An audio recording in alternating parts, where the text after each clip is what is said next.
लड़की अचानक बेहोश हो गई जब वह फोन पर बात कर रही थी। किडनैपर्स ने उसे एक कार्डबोर्ड बॉक्स में डालकर ले जाने की कोशिश की, लेकिन सिक्योरिटी गार्ड ने कहा कि जाने से पहले उन्हें रजिस्टर में एंट्री करनी होगी, इसलिए उन दोनों को बात माननी पड़ी। अचानक सामान ले जाने वालों ने गलती से उस लड़की को फर्नीचर का एक टुकड़ा समझ लिया जो पीछे छूट गया था, और उसे सीधे ट्रक में चढ़ाकर एक सीईओ के घर पहुंचा दिया। असिस्टेंट सीईओ के लिए पैकेज खोलने ही वाला था कि उसने देखा कि कार्डबोर्ड बॉक्स अजीब तरह से हिल रहा है। वह डर के मारे तुरंत चिल्लाया, लेकिन उस पर काम से बचने का बहाना बनाने का शक किया गया। उसे अपना डर दबाकर बॉक्स पर लगी टेप हटानी पड़ी। अगले ही पल एक पैर ने असिस्टेंट को जोर से लात मारी। लड़की बॉक्स के अंदर से खड़ी हो गई और खुद को एक अनजान जगह पर पाया।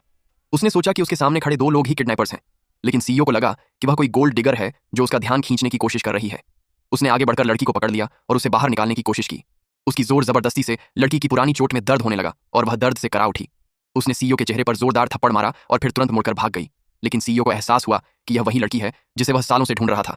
सालों पहले उसका दुश्मन उसे एक बिल्डिंग से नीचे गिराने वाला था। तभी वहां से गुजर रही एक लड़की ने उसे बचा लिया था।